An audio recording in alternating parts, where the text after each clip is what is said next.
It's Halloween. It is my favorite day of the year. And you are doing your traditional horror movie marathon day. I'm going to watch horror movies all day long as I can handle it. I am not going to watch movies all day long. I know. This is the day where you get to watch all the ones where I was like, do we have to? Yeah. So instead of watching them, I'm going to live my life today. Aww. And then I'm going to ask you fun, interesting questions about the movies you've seen.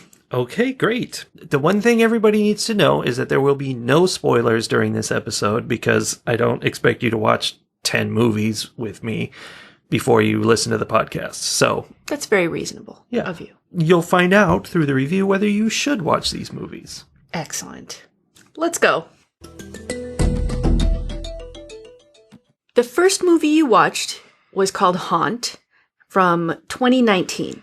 Yes, it is not Haunt from 2014, which I already reviewed in years past. Okay. You described this movie to me as Murder Party without the giggles. Yeah, it's about the same idea, kind of, in that these kids are looking for a haunted house event on Halloween night, and they actually stumble across one. They just see it by the side of the road and go in. And wouldn't you know it, they get murdered for it.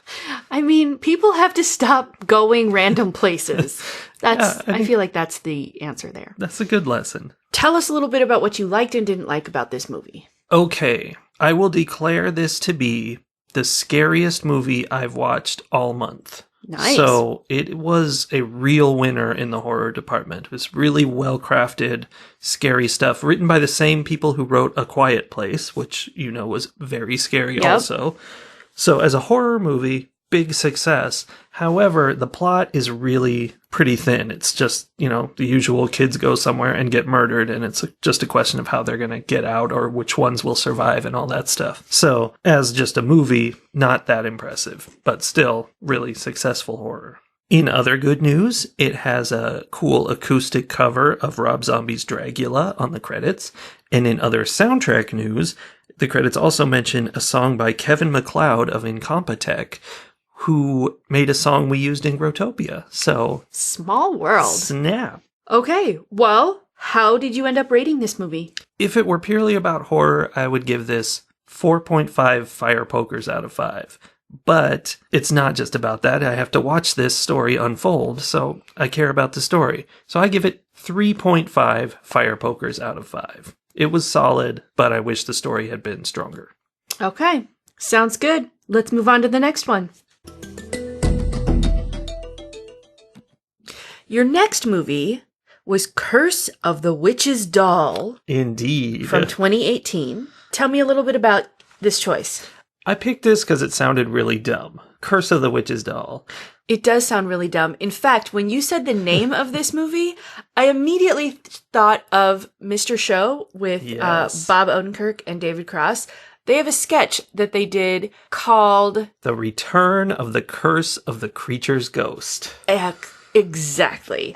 And that is exactly what this made me think of. So is it like that? It made me think of that too. It is not what I expected. It's set during the bombings in London in World War II, and these people are thrown out of their house by the fact that it's being bombed, so they have to find some place to be. They get a house way out in the country, and there's a creepy doll there. So it's a creepy doll movie. And this doll, oh my gosh, nobody would have a doll like this. It has this insane screaming face. It's like, I mean, a witch crazy. Might have a doll like that. Yes, a witch might, but it would be cursed, wouldn't it? It would be cursed. It was cursed with bad hair, I can tell you that much. So anyway, the doll causes problems for this woman and her daughter. Okay. But it seemed like there were a lot of different things happening when I would glance at the screen. So I get the idea that this story did not have a linear plot line. It did have a linear plot line, but what it did was it had huge, huge twists in it. I counted, I think, 4 twists. Wow. Like, what I described to you already is the first maybe third of the movie or less, and then there's a big twist. Movie becomes about something else entirely, which then has another twist, and then, I don't know if this even counts as a twist, the last, say, 15 minutes of the movie, it jumps ahead 70 years to some other people and what happens to them. And that's almost like just a little, the silly moment at the end. It's the denouement. I guess. It's weird. That's a weird choice that they made there. But the twists were really cool. Like, I was like, whoa, now I have to think back over all the stuff I just saw and what it really was. It sounds interesting. How would you rate this movie? Well, you'd be surprised to learn that it's not that interesting. Aww. I give it 2.5 wooden balls out of 5. That was interesting, the twist, but overall, the ending kind of ruins it. It's a non-ending, kind of ridiculous, and the doll is ridiculous. This movie, in the first minute of this movie, you see the doll and its head turns. So you're like, okay, this is happening. Like, there's no tricks here.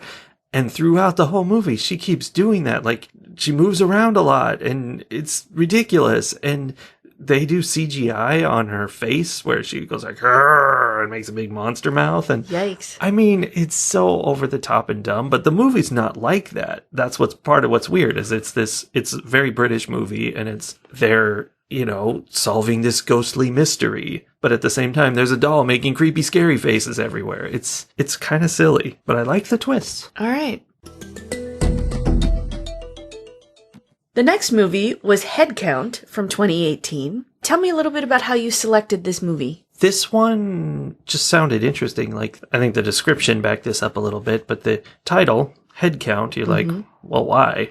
Why do we need to do a head count? And in fact, that's what the movie's about, is there's this monster that can appear to be the same as one of the people in the group. And it's trying to split up the group into groups of 5 so that it can do something that it does to groups of 5 people. And so there's definitely this question of how many of us are here? Weren't you over in the other room? What's going on? And that's a lot of fun. That's one of my favorite kind of things, is that paranoia and mystery. Sure. Yeah. I got home while you were watching this movie, just in time for you to show me a special guest star who was important. It was amazing. This movie featured a guest star, which was my water bottle. What? Yes, my green plastic water bottle with the wide mouth and the was twist in on this lid. Movie. It was amazing. Yeah. I was so excited to see it there. Did you know that your water bottle had done any acting? No, I did. The thing is, we had never discussed it at all. So this water bottle lives in Texas. Are you going to ask the water bottle about this experience when you get back to Texas? Well, I don't think so, because it's a water bottle. You know? That makes sense. Okay. Yeah. I guess. Was there anything else interesting you wanted to mention about it? No, it was an interesting movie. It's the classic group of kids go out somewhere to a cabin in the woods, except it wasn't the woods, it was the desert, together and awaken ancient evil by chanting its name 5 times in a row. You'd never do that. Stop at 4. Actually, stop at 2, because sometimes it's 3. Yeah, I've seen... I'm afraid to even say it once, because what if I say it twice more again today? It might come up. That's the thing, is you don't know. What's the time frame on this?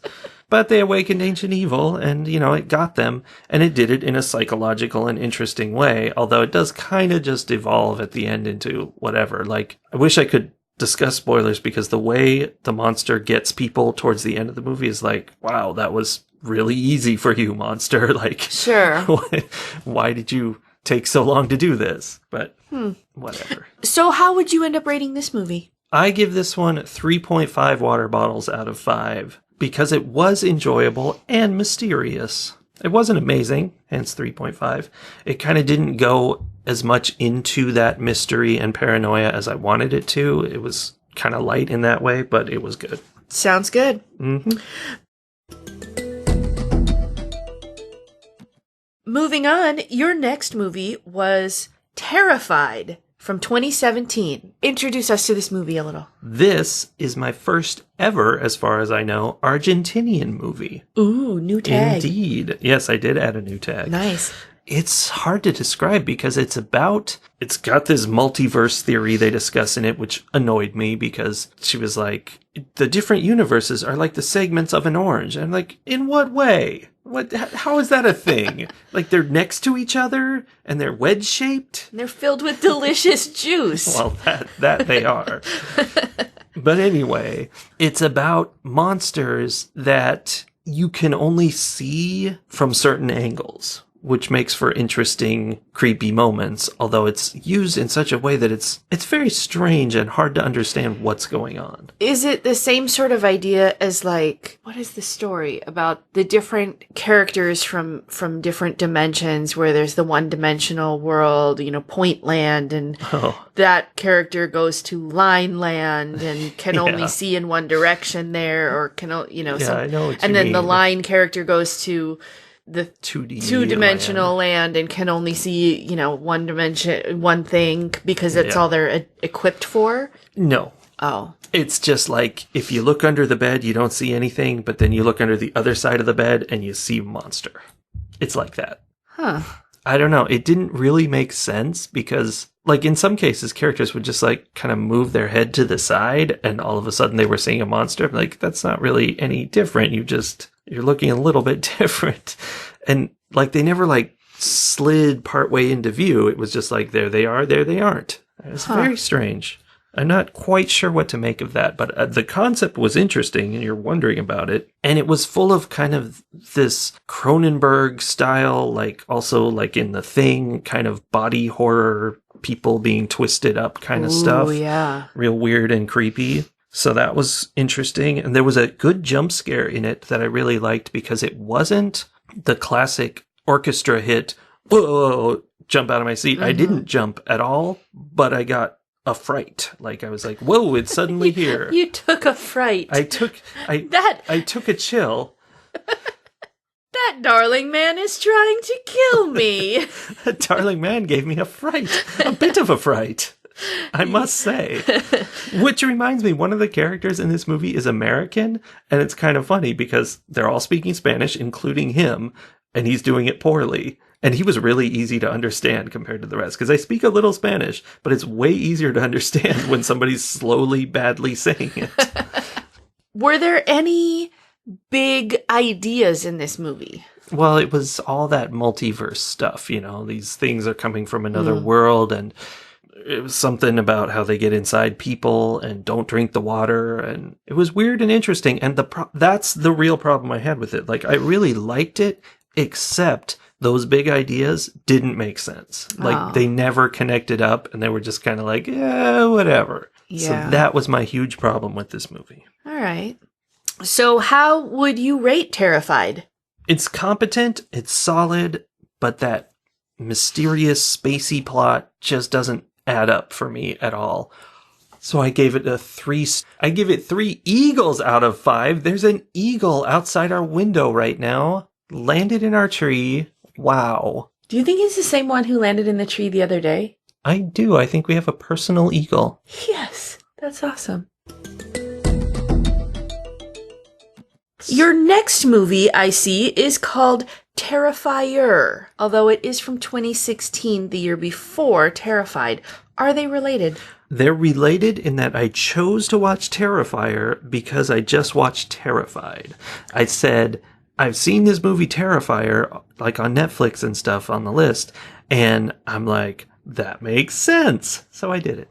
Is it one of those things where, like, a movie is coming out and then somebody else makes a movie that's very similar in order to try to, like, poach viewers? It is super triple not that. Okay. It could not be less that. So tell me a little bit about Terra Fire. This movie, this is an evil clown movie. It's about a guy who dresses up as a clown and goes around stabbing and hurting people violently.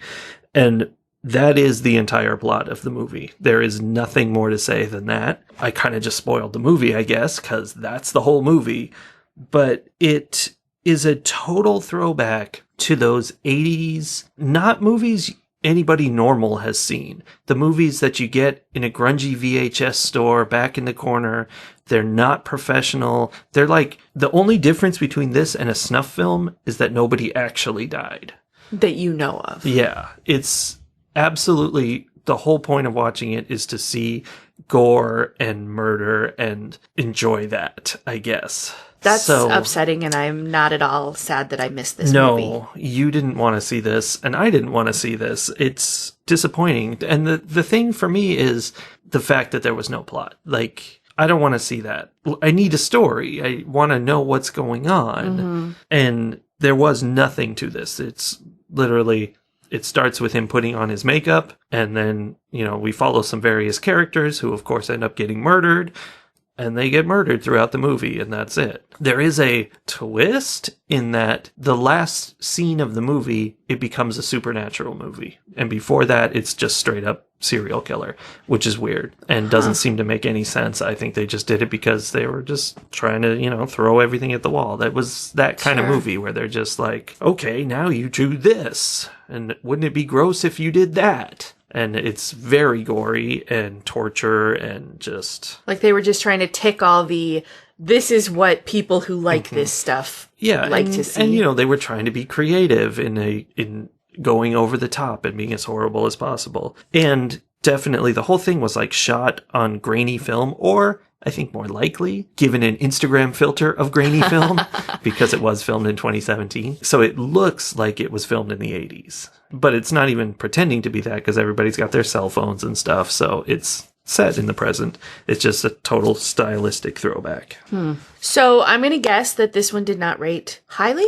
It did not. I gave it 2 China dolls out of 5 because it's very well executed. It's a snuff film. Like, it's not good, and I don't recommend anybody see it, but if that's what you want to see, if you just are the kind of person who I'm not inviting to my party, wants to sit and watch people be cut to pieces as bloodily as possible, it's very well done. Yeah. Okay, let's move on to the next one then, shall we? Yes, let's do that quickly. All right.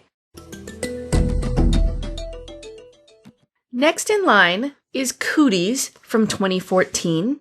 Indeed. It's one that has been meant to be seen many times through the years and never happened until now. So you've had this one on your to-do list. Yeah, it might actually be on the list. I'm not sure, but it has definitely been on the mental list. Your mental list. Okay, so I didn't pay a whole lot of attention to it, although I was in the room while you were watching this one. You were. I did notice that this movie has a cast of favorites. It's a dizzying array of Hollywood's biggest stars. Wow. It's like you're reading right off the movie poster. I could have, except I don't think the poster would have said that because they're not the biggest stars. They're kind of the middlest stars. Although there's Elijah Wood in there. It's pretty big. But Rainn Wilson. Rainn Wilson. There's a lot of people that you know and you're like, oh, hey, like Jorge Garcia from, I think that's his name, from Lost. Hurley on Lost. Yep. And just a lot of people like that you're like, oh, yeah. You see their face and go, oh, that's that person from that movie. Yeah. Or at least that's what I do. Yeah, definitely. Yeah. Tell us a little bit about Cooties. Well, as the name implies, it is about infected chicken nuggets being eaten by children at an elementary school. And those children then become zombies and start murdering everybody. And this is the story of the teachers who are dealing with this plague upon them and trying to fight off the zombies. I'm not going to lie. I have subbed in some 1st and 2nd grade classrooms, and... Very familiar, isn't it? Sometimes it feels like you're being attacked by mindless zombies. One of my fears, actually, is that a classroom full of 6-year-olds might realize that if they worked together, they could, in fact, take me down, like pack animals. That was happening in this movie. Like, the zombies weren't stupid. They did... Mm-hmm. They gathered together and they cut the electrical lines and stuff like that. A little scary. Yeah, kids are terrifying. Yeah. Which brings us to an interesting aspect of this movie, which is it's very much a comedy horror. Mm-hmm. It's pretty darn gory and violent for a comedy, but it's actually a lot like Ready or Not in that sense. Yeah. Where it was really funny when it was funny, and it was really gruesome when it was gruesome, and it was hard to swing back and forth between the two. And so the trick with this gruesomeness, though, is they tried to avoid killing the zombies for most of the movie because the zombies are children, and that's a problem. But by the end, they definitely had run around chopping up zombies, setting them on fire. And like there's one scene early on, like the first time anyone kills a zombie, where he's like traumatized by having done it. He's smashed a zombie kid to death with a fire extinguisher, and he's like, ugh, this is a problem, and he has to go recover. But by the end, they're just running around smashing him up, and it's difficult. It is difficult. Yeah. It is.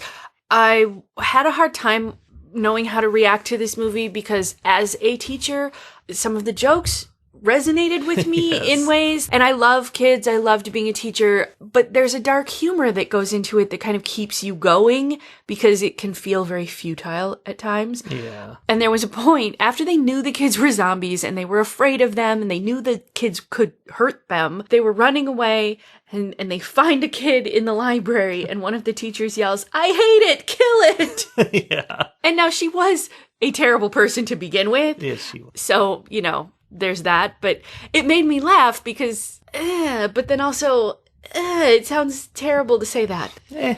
It's okay. Kids are terrible. It was a very pro-teacher movie. There was a whole scene where they talked about, how underappreciated teachers are and how being a teacher is a great job. And that was the real feel of the movie. Yeah, but at the same time, they were chopping kids to pieces. So there was that feel. They were chopping zombies to pieces. Yes, there was Sully's rules of infection dictate that once a kid starts biting and clawing, you just chop its head off, which seems like a bad thing for a teacher to be doing. Well, I'm not in the classroom anymore, so... So you just chop away. Actually, this movie challenges my number one rule of zombie infection, which is if someone is infected, you take them out immediately to stop the spread, right? That's just the pragmatic way to approach a zombie infection. I know. In this movie, they realize, it takes them some time to figure out what the dividing line is between people who get infected and people who don't.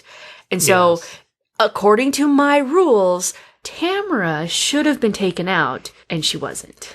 Yes, but also, whatever his character's name was, Elijah Wood, also should have been taken out. And you'll note they used Mikey's theory, which is they took him, they saw he had been infected, they put him in a room by himself, and after a while, he got better. Because in real life, that happens. That's all well and good. Until getting better actually means that the host is just doing a better job of hiding. I know. Have a little faith. So how would you rate this movie?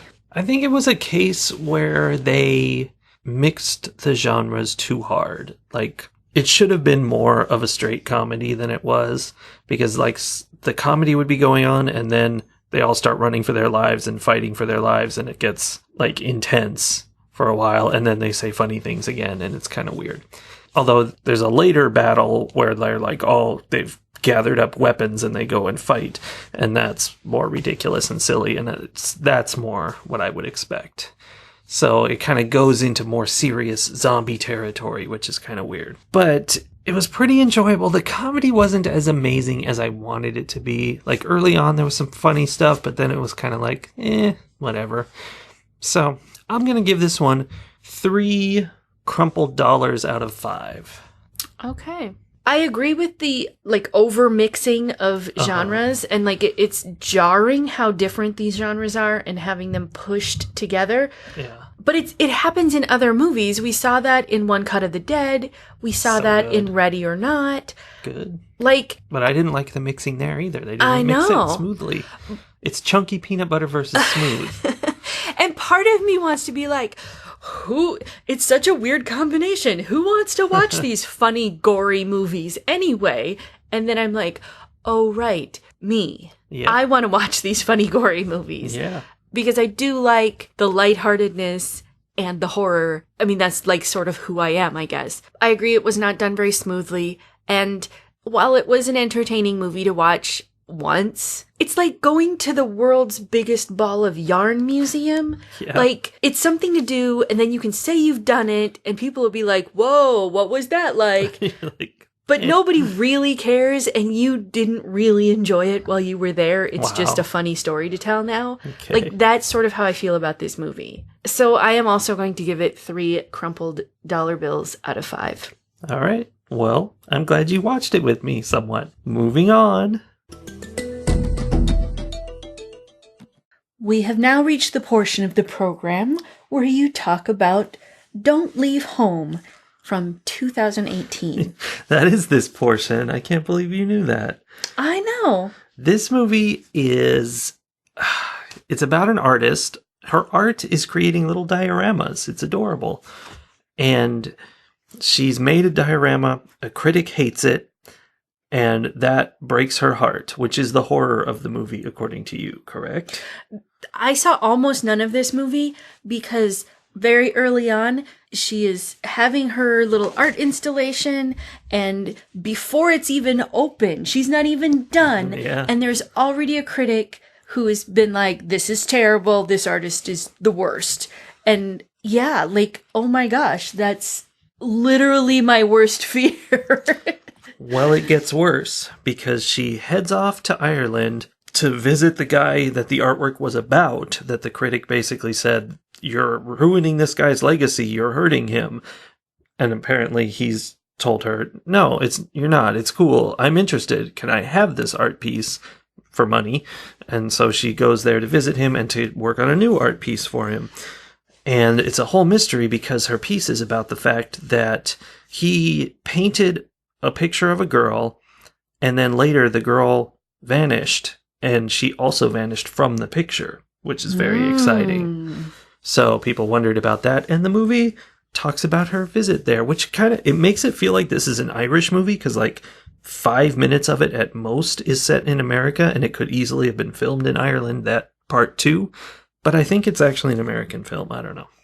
Did it have that like bleak Irish feel that we've talked about before? It's interesting in that I would not really say that it was particularly bleak, but it was really slow, as in the slow burn kind of thing, where a lot of it is like just normal stuff going on. Like she's having dinner with the people who invited her there, and they're just talking, and it's all awkward and weird. And the scariness of it is the suspense building just by virtue of the fact that you're watching a horror movie. So you're like, something bad's going to happen, even though nothing is actually happening, but it still works because you know it's coming. So you're tense Did throughout. something actually happen? That's what's interesting. Like, so far I haven't heard the horror movie part of this. Well, I'm not really allowed to tell you, because the whole thing is a mystery of sorts, and it's a very original movie. I've never seen anything quite like it, because it deals with a sort of supernaturalness that I've never seen before. It's kind of a new thing. And the structure is very strange.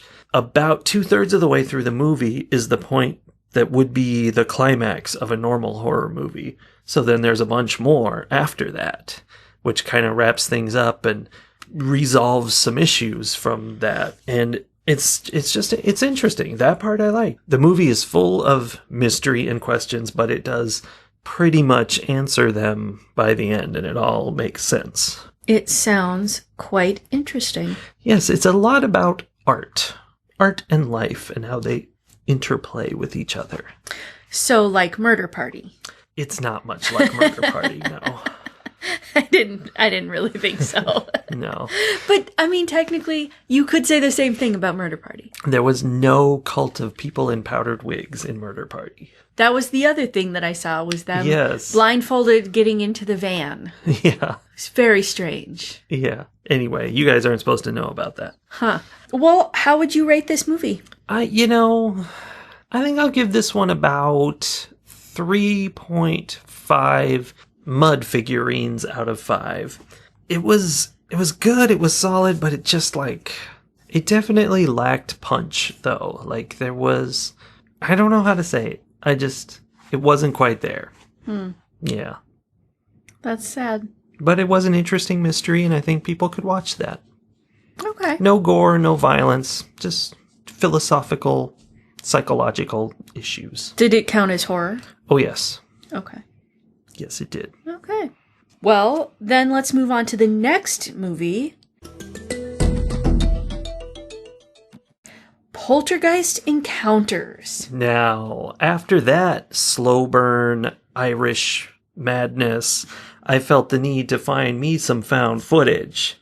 So I actually spent like half an hour digging around, because apparently, even though it used to be everywhere it is now very hard to find found footage, especially because a lot of it's like hiding in, there's a indie channel on the Roku, and if you subscribe to the indie channel, you can watch these terrible indie found footage movies and stuff like that. And so I didn't want to do any of that. So eventually I came across Poltergeist Encounters. Okay. From what I saw, Poltergeist Encounters sort of felt like a melding of Anna and Detectives. Don't forget Bad Ben. Ooh, strongly influenced by Bad Ben. Yes. I did not think I would ever use that sentence. But I do in fact feel like the makers of this movie had seen and wanted to emulate Bad Ben. I do get the feeling like this was released in 2016, which is the year the first Bad Ben came out, and I'm very curious if there was a connection there, because there's some definite homagery. Maybe not intended. So did you feel like this was more Anna or more Detectives? Well, from the top, this movie reminded me of Anna a lot. My notes from the beginning of this movie are in all caps, and they're very angry, because the first 10 minutes of this movie is the worst. And by that, I mean it's better than Anna, but it's terrible. So I don't think you know what the word worst means then. Oh, it is. It's the worst, but it's better than Anna. Okay. It's so insanely boring, I can't even describe it. And then finally it actually starts, and it's not great by any means, but it's a found footage movie with bad actors and all of that. And, you know, it's better than Anna. It was one of those movies that I call murder mystery, like dinner party style, where if you've ever done one of those, I know you have, I'm now speaking to our dear listener.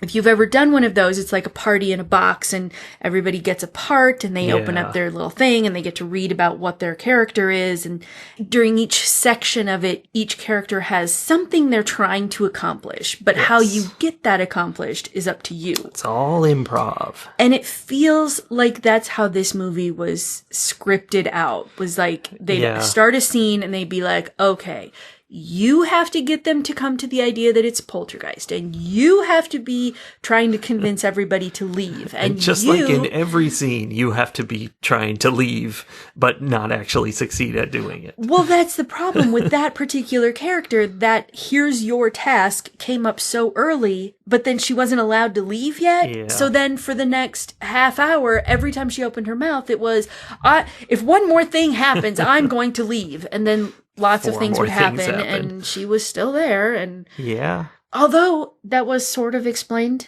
I can't go into why, but it was sort of explained. Yeah, so, there was something. That was actually the most interesting thing about the movie, is what happened to her. Yeah. Which we can't go into. Let me tell you the plot of this movie. A team of paranormal investigators goes into a house, and the ghost attacks them. Hooray! This is how it reminded me of Detectives. Yes. I definitely see that. Very similar plotline. Yeah. And the way it reminded us of Bad Ben is that Anton was very similar to Tom Riley in his, like, he didn't really believe, but then he was confronted with evidence that he couldn't deny, so now he believes, but he, like, isn't really afraid, is more angry. He swears and uses misogynistic terminology regularly. Yeah, he just was... He sounded like him. He did, yeah. The whole thing, and there were a lot of weird and questionable choices in the making of this movie, for sure. And it was a very cheap, junky thing. It was very Anna-like, but about 10, 20, 30 times better. By which to say it was terrible. Here's the thing. I was gone when you started this one. Yeah. I got home, and you were like, this movie is terrible. So I wasn't going to watch it, but I was eating my dinner while it was on.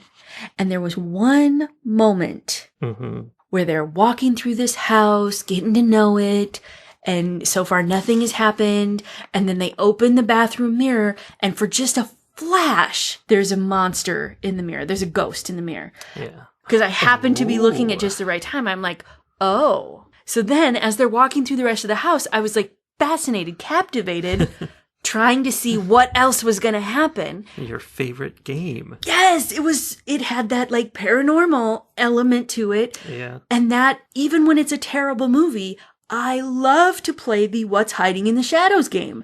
And so he kept me watching for a while until it was bad enough that I was like, oh, I don't care what's in the shadows anymore. I'm done. Yeah.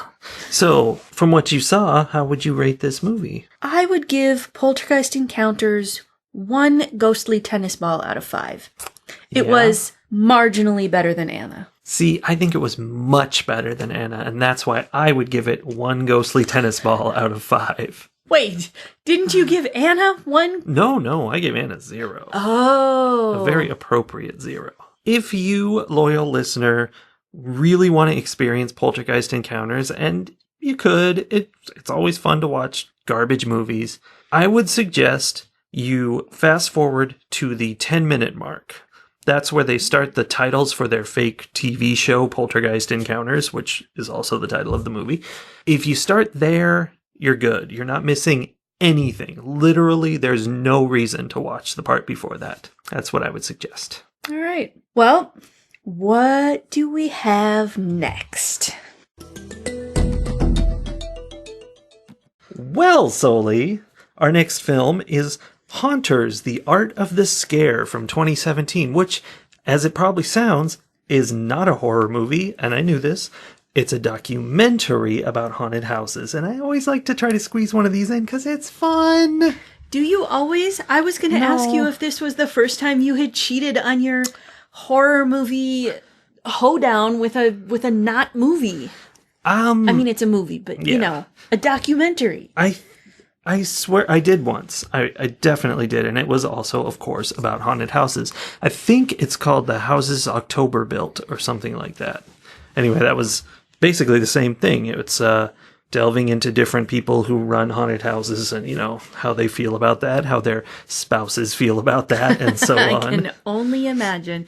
So what made you pick this particular documentary? The fact that I saw it in the list. And I was like, I want to see a documentary about haunted houses. All right. Were you happy you picked it? Yeah, it was fun. I like documentaries, and I'm really interested in haunted houses.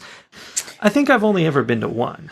So it's not something I do. It's not something I'm really that interested in doing, but I do like the idea of, you know, setting it up and how that all works. I'm very into that. The JCs used to do a haunted house in Moose Lake every year. So when I was in high school, I went to the haunted house at least a couple times. Wow. This documentary actually discussed that quite a bit, that the JCs used to do this. It was a whole thing. I don't actually know what the JCs are. I just remember it was called the JC's Haunted House. They just said, like, that's where it started back in, like, the 20s or something, and they've kept doing it till today. Yeah. Whoever they are. Whoever they are. Speaking of whoever they are, this movie, as usual, it has a few specific subjects it deals with, and it really focuses more than anybody else on this one guy, Russ McKamey, and his McKamey Manor, which is not a regular haunted house. It's an extreme haunted house, which sounds terrible. Like, it's not, you don't go through and get scared. He has goons who, like, grab you and shove your face underwater and punch you and, like, push on your face and put, you know, grotesque things in your mouth that you then throw up. And for example, here's a quote from him talking to his scare actors. He says, "When they vomit, you pick it up and put it back in their mouth and they throw up again. That makes killer footage." Because he records all this, puts it on YouTube. I'm sure you guys can go find it, and I wouldn't recommend you do. And he's obsessed with it, with making these movies, getting his camera right in people's faces as they're being terrified. He seems like the worst person in the world. Wow. Yeah. Well, I was in the other room while you were watching this, and I was hearing some of the things that he was saying. I heard that thing about the throwing up and putting it back in their mouth. And yeah. Some of the ways, and I don't know who was who, but some of the ways they were talking about, like, what they were doing and why they were doing it. And then hearing some of the people who had gone through it. Oh, yeah, they were very unhappy. I mean, some were super excited about it and, you know, were all down for it. And others clearly did not know what they were in for and then didn't have a way out. Well, the whole thing, I mean, to me, it boils down to one little scene. He's hired all these, like, he used to have all these little teenagers come and work at his haunts. He got rid of all of them because he had problems with them doing, like, selling drugs and stuff in the back. And he's got all these ex-military and ex-con goons now working for him. huge guys that are dangerous. And he was talking to some of them backstage, and he's like, oh, yeah, I saw this documentary about Abu Ghraib. Real leftist take on the whole thing. They were trying to make it seem like it was a bad thing. So, yikes. He is terrible, very terrible. And you can see it on his face when he's filming this stuff. Like, this was creepier than the 13 cameras guy. Like, same thing. Like, he's found a legal way to accomplish his goals, but he just wants to see people suffer, and he clearly enjoys it a lot. And it's really disturbing. That is really disturbing. And, he puts it off as, oh, it's fun. I'm helping them. And it's such a lie. It's so transparently a lie, the way he says it. Like, he's all, oh yeah, I'm helping them conquer their fears. And he's awful. They interviewed other extreme haunted houses, and they're like, oh yeah, we have a safe word. So, you say this word and you're out. He says, we don't have that. And they show, like, multiple times people are like, I want to quit, I'm out. He's like, too bad, you're never leaving. And I mean, it's like that. They've signed a waiver to be there, of course, which, makes it all legal, but not good. He's still enjoying hurting people past what they want to feel.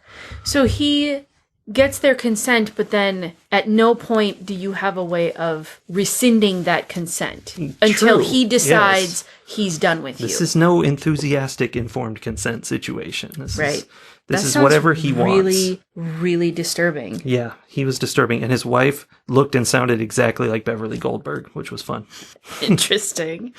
So, yeah, anyway, really didn't like that. And was interesting to see, though. And bad things kept happening to him. Like, he kept having to tear down his haunt because he got in big trouble about it. And every time they kind of played it like, oh, no, our hero is having this happen to him. And I was always like, yes, stop this man. But he still does it. Oh, yeah. Yeah. Huh. I mean, he's hugely popular. There's thousands of people on his waiting list and everything.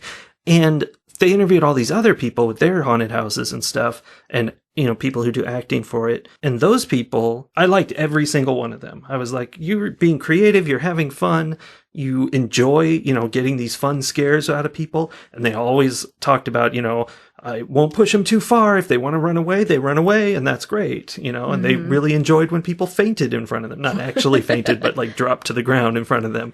But that's it. That's their reaction, and then they're free to go. And it was such a polar opposite to this terrible, terrible man. Well, it sounds like the difference between enjoying giving people a fright that they want, that they're seeking, versus the real enjoyment of this other guy coming from pushing them past what they want. Yeah. And that's the thing that he enjoys. I mean, he's the character in many horror movies. Yeah. Like, who really just secretly enjoys this filming and seeing people tortured. It's just that he's got a legal, safe, quote unquote, it's not really safe, people really get hurt, way of doing it. That's really scary, and I hope he never, escalates to the point of actually... Well, this really did seem like the thing that's keeping him from murdering people, to be honest. Well, until it's the thing that, he's the method he uses. helps him practice. Jeez. Yeah. So that's fun. So, scariest movie all month. So, as much as you didn't like him in particular, how would you rate this documentary? On the one hand, I'm upset they focused on Russ, and on the other hand, I'm upset they didn't focus enough on one thing, Yeah. So I kind of stuck in between, but I still enjoyed it. It's always fun, and it's hard for me to rate a documentary, but I will give it 3 blood balloons out of 5. Are you going back in for more movies now? Duh. All right. See you after the next one. Our next movie is Something from 2018, and yes, it's a movie called Something. It is indeed. And we both watched this whole movie because when I saw the description, I was like, Soli, you gotta see this one. Because the description really made it sound like it was going to be more of a thriller than a horror movie. Yeah. Which is definitely right up my alley. The whole thing's very much a mystery. I mean, all we know about the movie going in is that this couple had a baby recently, and they're stressed out and dealing with that, and it's very difficult. They're very tired. They're very confused. And yet it appears there's someone in their house. So it's one of those kind of movies. But things are not always what they seem, and we don't know what's really going on until the very end of the movie when it all comes together. Yep. Which, fun. Mystery. It's one of those movies where you are supposed to be trying to think about, what could this be? What could this be? And you figured out what this could be before they told us. I did, but not that far before they told us. It's pretty close. I had many other theories that proved to be incorrect. I did too, yes. Earlier on. But that's what was fun about this movie, was that it was really a puzzle, and they gave you the clues. They were there. And after it ended and they had explained everything, you could look back and remember all the different things in the movie and be like, oh yeah, that was that. Mm-hmm. So I really enjoyed that sort of thing. I love to solve a puzzle. It was fun. It was very fun. It also felt like a very accurate portrayal of what it's like to be in a relationship that's caring. Like, you could tell they cared about each other, but they were also in a stressful situation, having this new baby, and, you know. They were working really hard to be nice to each other. Yeah. And it wasn't easy. Yeah. But that felt very real. Like, it felt like a very real relationship. Yeah. And that's my complaint about this movie, is it starts off really, really slow. Like, for the first half of the movie, it's just these people bickering. Right. Yeah. Once it gets going, I think it really gets going. But until it does that, it's just like, oh, come on. Yeah. It was perhaps a little too real. Yes, you know, it was very if you real. were watching somebody's household, you know, if you were spying on a house and just listening to them have their everyday conversations and live their lives, there would be some interesting parts, but only marginally interesting. Yeah. There's not much more we can say without spoiling this movie, so maybe we should just go ahead and give our ratings. I think that's true. It's all spoilers, anything you say about it. Okay, for me, this was a very enjoyable movie once I had sat through the beginning. So, as far as I'm concerned, that's the only real flaw in the movie, is this long, boring startup to the whole thing. And it is pretty rough to sit through, I really feel like. But after that, I was really into it, and I loved solving the puzzle, and I really liked the answer. Like, that was a clever horror movie idea that really worked out well. So I give this 4 passports out of 5. How about you? I agree with what you're saying about it. It was different. It was well done, and it kept me thinking about it and engaged, and I wasn't disappointed in that engagement when the reveal was revealed. Yeah, that's often a problem. And while it was sort of thriller-like, it also did have those horror elements. There was fear involved in watching this movie. Probably more so than many of the actual horror movies. Yeah. Like the really, really, you know, deeply horror movies that we watched. Because this was a much more relatable, realistic fear. Yeah. Like there are many, many layers of realistic fear in this movie. And I enjoyed that. That's true. Yeah. This movie, you know what? It was really something. It was something. So I am also going to give it 4 passports out of 5. All right. What an agreeable situation. I did not watch your final movie with you, The final however. movie of 2019. I know. Oh. So what was your final movie? I checked out Black Sabbath from 1964. Nothing to do with Ozzy Osbourne. This is an old movie. It's in color. It's in crazy color. Like, it's really color. Has it been colorized? Is that why? I don't think so. I think it was legit color. Like, some people were talking about how this director is known for his big use of color. The director, Mario Bava, an Italian director. This movie was in Italian. Still not the most Italian movie I've ever seen, though. Well, especially since a lot of the time it looked like they were actually speaking English and it was dubbed weird. Italian I'm and then not subtitled even sure. English. It was confusing. It's an anthology, which, hooray, 3 stories, all hosted by Boris Karloff, just like when Alfred Hitchcock is hosting something. He was there at the beginning and at the end, and he just acted like a total goofball. It's, you know, like you're trying to watch something scary, but the introduction to it is always this guy making these ridiculous puns and bad jokes. And you're like, okay, that's fun. And the most fun part about that was at the end of the movie, he gave his final goodbye while riding on a fake horse, which was that was pretty awesome. You saw that. That was part of his filming for the middle story of this movie. And it was fun because when he finished, the camera pulled back to show you like how the fake horse scene was done. And there are these guys holding bushes above their heads and running in circles to make trees go by him. And there's a big spinning metal thing to make the lights flash different colors. It was really cool. I like that stuff. I have been IMDbing as you were speaking. Yes? I have interesting facts to add. What kind of facts do you have? Okay, first of all, you said it has nothing to do with the band Black Sabbath. Uh-oh. This movie inspired the name for the band Black Sabbath. Okay, it has something to do with the band. How awesome is that? Sure. They actually, they were playing a club. The theater across the street was playing this movie. They realized there were lots of people lined up. Horror sells tickets, and they were like, hey, let's have that as our name. Cool. Okay. So that was cool. And also, the segment called The Telephone. Il Telefono. Was the first Italian thriller to be shot in color. I told you it was in color. So traditionally, I don't go for old movies. It feels like it makes me a dumb person, but I really feel like the art of storytelling has improved dramatically over the years. And a modern movie, even a bad one, is like more engaging and telling the story more clearly and well than an old movie. But I will say this movie was pretty good. It did a good job of telling its 3 different stories.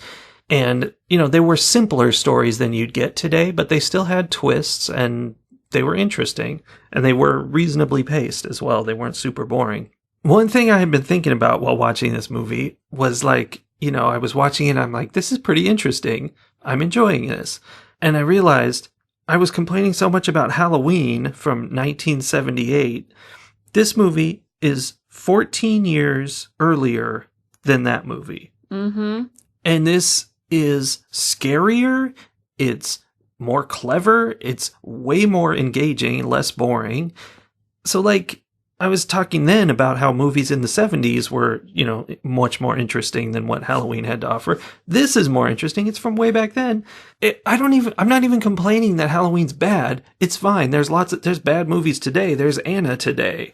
Right. But everybody thinks Halloween is so great and so scary. I just saw somebody rating it 5 stars on this website I was looking at today. Come on, guys. It's terrible. This is so much better. I mean, people liked this too. And I don't know. I don't get it. I don't get why people think Halloween is okay. Anyway, that's not what I'm here to talk about. One thing I really hate in old movies that this movie definitely shared with me is the grating sound effects. It's like the picture of an old movie when, done up nicely the way they do nowadays, like they remaster them or whatever. They look great. Picture's fine. The sound is horrible. They have the most grating, obnoxious sound effects. Like in this movie, one of the stories is the telephone. That phone rings about 40 times during that story. And it's just the most painful sound, so loud, over and over. I hate it, and it's what I hate about your stupid Columbo that you always watch. The sound is terrible, the music is horrendous. Yeah. It's like, it hurts your ears. And there's nothing subtle about it. No. It's always so over the top. And another thing I notice about older stories is that the storytelling was more omniscient. Like, they didn't seem, and this goes for writing too, like novels and stuff, that they just tell you this is what's happening and this is what's happening over here. Whereas nowadays it's much more focused on you only get to find something out if a certain character is finding it out. We're following their perspective, even if it's written in third person. It's focused on somebody. And you don't get that omniscient view as much. And the omniscient thing is not as good. Like in this movie, the serial killer comes sneaking into an apartment. The camera goes to him and is like, look at this, here he comes in. Whereas you should be getting, the perspective of the person he's sneaking up on where they don't notice at first and it's a surprise, but instead we're just following him because that's what's happening. Mm-hmm. So I think that's an example of how storytelling has improved over the years. But yeah, I enjoyed this. Yeah, I caught the very tail end of it and it was definitely interesting. And in fact, that last one, Drop of Water, I even commented on how really simple the story is. It was. I mean, so simple. And yet it made an interesting story. Like, it was definitely part of an anthology, so it was short. It would have made an interesting short story. Yes, it wasn't a whole novel. But, like, it had this very quick, simple premise that allowed for some pretty significant horror, creepy, suspenseful stuff. Yeah, there was definitely much more horror in that third story than in Halloween, people. For sure. Like, they had stuff going on there, and, like, creepy stuff, like a hand coming around the corner and grabbing her and all kinds of things. Yep. Yep. Yeah. So how were you going to rate Black Sabbath? The movie, not the band. Interestingly, I think I would rate this movie about the same as I would rate the band. And I would give this 3.5 Wordalax out of 5, I think. It's solid. It's pretty good. It's not the greatest, but definitely for its time, it's really good. Like, it was surprising to me how enjoyable it was and how much it kept moving and stayed interesting throughout. Well, there's something to be said about going back to those very basic stories and not trying so hard to be something, to do something clever and fancy and unknown. Like, just do something that's known, but do it well. And that's what this seemed like. Well, sir. Ma'am, I'm afraid this is a sad time for me. This brings us to the end of your Halloween month. Yeah, I mean, I'm glad to not be editing all day anymore, but it's a sad, sad time. It is. Fortunately, you have a bowl of leftover Halloween candy to keep you company for I do. The next couple of hours. Yeah, didn't we get like 5 kids total? We got a few. Yeah. Not a lot. We're not popular. We should be, because we give out handfuls of candy. Well, we wouldn't if we had a lot of kids coming. Oh, well. Happy Halloween, everybody, even though it's no longer Halloween. Happy Thanksgiving! Merry Christmas! And all the other holidays from now until next Halloween! See you next year. Bye. Bye.